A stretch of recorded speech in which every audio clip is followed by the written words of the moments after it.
पश्चिम बंगाल में गुरुवार को बीजेपी अध्यक्ष जेपी नड्डा के काफिले पर हुए हमले के दौरान घायल हुए बंगाल बीजेपी के प्रभारी और बीजेपी महासचिव कैलाश विजयवर्गीय का बड़ा बयान सामने आया है।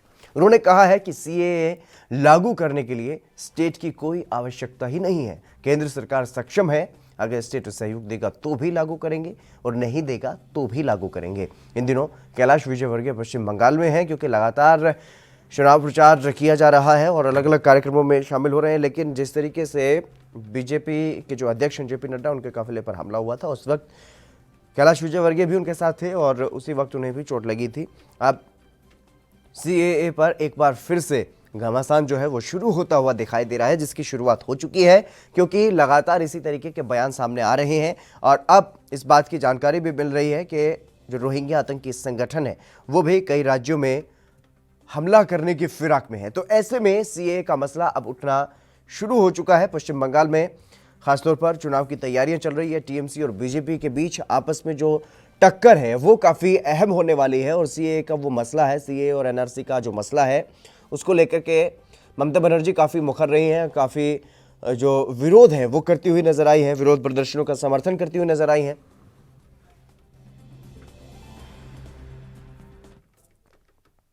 Captain I Singh Bharatiya Janata party से हमारे साथ जुड़ चुके हैं अधिक बातचीत करने के लिए। कैप्टन आई सिंह जी, आपका स्वागत है एनबी न्यूज पर।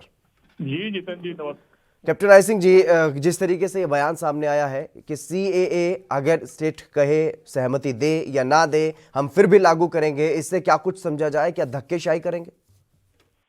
नहीं जितेंद्र जी, ऐसा है कि ये कानून सेंटर गवर्नमेंट बनाती है, तो स्टेट गवर्नमेंट को तो इसमें सहयोग करना होता है। इसमें स्टेट गवर्नमेंट का कोई खास रोल नहीं होता, वो तो ये कानून व्यवस्था के हिसाब से स्टेट गवर्नमेंट का कर्तव्य बन जाता है कि सेंट्रल गवर्नमेंट कोई भी अगर इवेंट कानून आता है तो उसमें उन्हें सहयोग करना चाहिए। तो इसमें स्टेट गवर्नमेंट का कोई खास रोल होता नहीं है। राय सिंह जी, सवाल ये है यहाँ पर, क्योंकि जिस तरीके से देश की अखंडता एकता की बात की जाती है और भारतीय जनता पार्टी राष्ट्रवादी पार्टी के जो भूमिका है वो निभाने की पूरी कोशिश करती है, ऐसे में अगर देश की सुरक्षा को कोई खतरा है तो उसके खिलाफ काम जरूर करना पड़ेगा। लेकिन अगर राज्य सरकारों को कोई आपत्ति है तो क्या उनको अपने समर्थन में लेने के लिए कोई प्रयास करने की कोई जरूरत नहीं समझती भारतीय जनता पार्टी? नहीं, राज्य सरकार की इसमें आपत्ति क्या है? कानून तो ये बन चुका है, कानून बन चुका है, कानून अब तो ये पास भी हो चुका है। अब तो ये प्रांतों में इसको लागू करना है, तो इसमें स्टेट गवर्नमेंट की अगर सहयोग करे तो बहुत अच्छा है। कोई विपक्षी पार्टियां हैं जो शुरू से ही इस कानून का विरोध करती रही हैं, और आपने देखा होगा पश्चिम बंगाल का तो इसकी आप सब दुनिया ने जग जाहिर देखा है कि अभी वहाँ राष्ट्रीय अध्यक्ष बीजेपी गए तो उनके ऊपर पथराव करा गया है, उनके ऊपर जो है ना मारने की पूरी साजिश की गई है।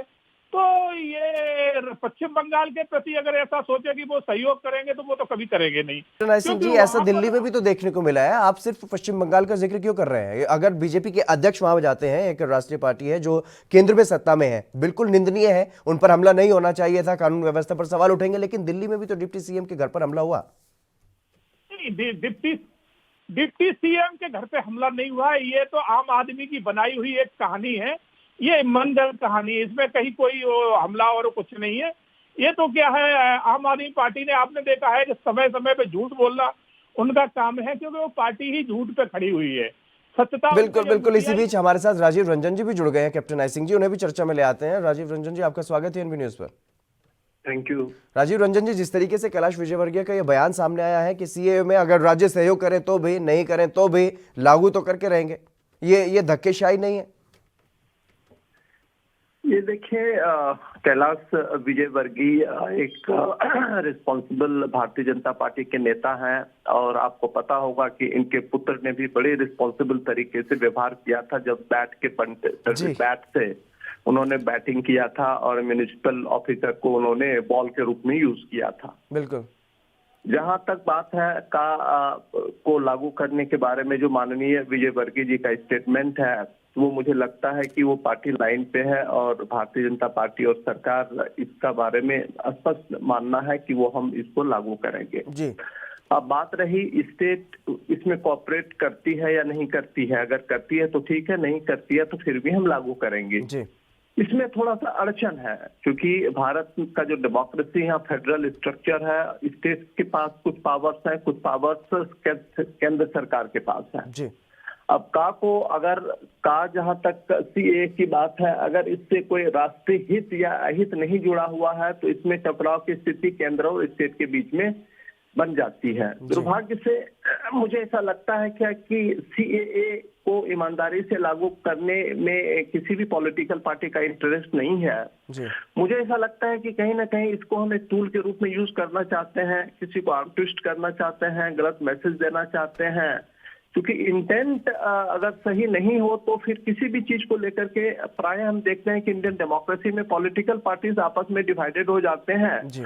और लोगों को फिर कास्ट और रिलीजन के आधार पे हम डिवाइड कर देते हैं, क्योंकि इस तरह चूंकि अब हमारा जो पॉलिटिकल क्लास है, हम जो पॉलिटिशियंस है, हमारा दाल तभी चलता है जब पानी में हम वो जाति धर्म के आधार पे डिवीजन ला देते हैं। नहीं तो एक संपूर्ण एक स्वस्थ राष्ट्रवाद पे अगर हम राजनीति करें तो आज की तारीख में 90% पॉलिटिशियंस को विड्रॉ करना पड़ेगा, क्योंकि आप देखिए उनमें कितनों के खिलाफ क्राइम क्रिमिनल केसेस हैं, सबों ने एक्यूमुलेट कितना वेल्थ किया है इलीगल तरीके से, उनकी प्रॉपर्टी में देखिए कितनी इजाफा हुई है।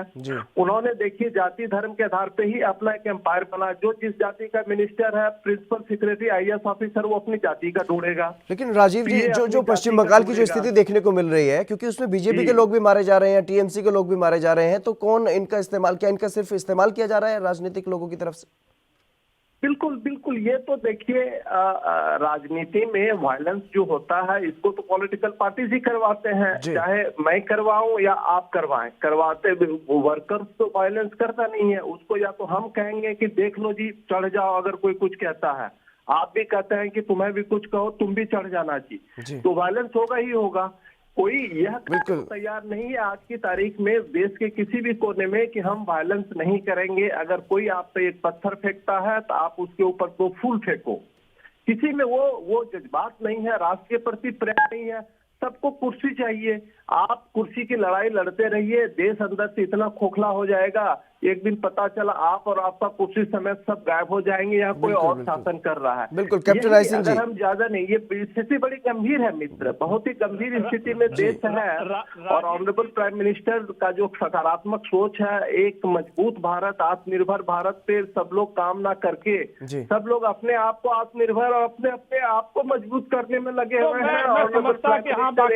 उन्होंने स्वच्छ भारत का एक नारा किया, उन्होंने झाड़ू हाथ में उठा लिया। देखिए आज कितने लोग देश में झाड़ू उठा के सफाई कर रहा है, हर एक गली। राजीव रंजन जी, कैप्टन आई सिंह जी कुछ कह रहे हैं। कैप्टन आई सिंह जी, जिस तरीके से जो स्थिति बन रही है पश्चिम बंगाल में राजनीति की, वो काफी गंभीर होती हुई नजर आ रही है।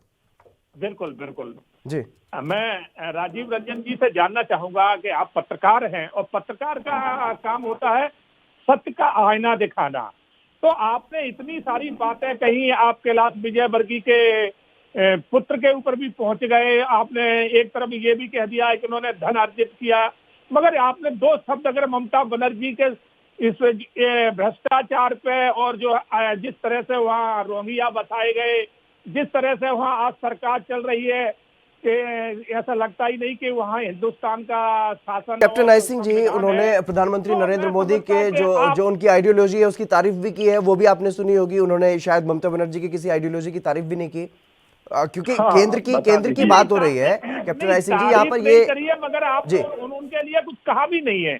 आपने जितना बीजेपी के लिए सुना दिया इतना ही, बीजेपी की ही बात हो रही है सर, केंद्र सरकार की बात हो रही है, राज्य सरकार की बात नहीं हो रही है। जी, मैं ये कहता हूं कि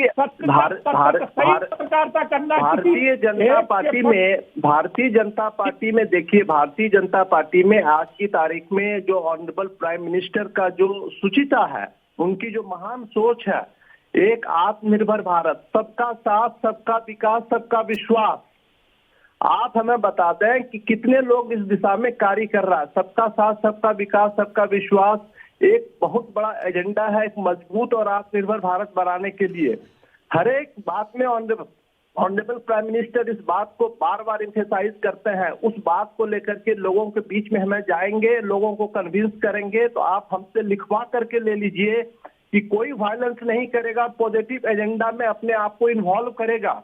जी कैप्टन आई सिंह जी, क्योंकि यही सवाल है राजीव रंजन जी, जिस तरीके से बीजेपी नेताओं के बयान सामने आते हैं कि अब वो हमारे एक मारेंगे तो हम चार मारेंगे, तो ऐसे तो संघर्ष और बढ़ेगा और स्थिति जो है वो और भी ज्यादा गंभीर हो जाएगी। कैप्टन आई सिंह जी, कि वेस्ट बंगाल का ये डायनेमिक्स है। वेस्ट बंगाल का, जैसे भारतीय जनता पार्टी के सम्मानित नेता हैं, इन्होंने बताया कि आपने भारतीय जनता पार्टी एक सम्मानित, एक रेस्पेक्टफुल पॉलिटिकल पार्टी है। एक पत्रकार के रूप में हमारे लिए, हमारे दिल में सभी पॉलिटिकल पार्टीज के प्रति आगाज है। हम सत्य को भी उतना ही रेस्पेक्ट करते हैं जितना असत्य को।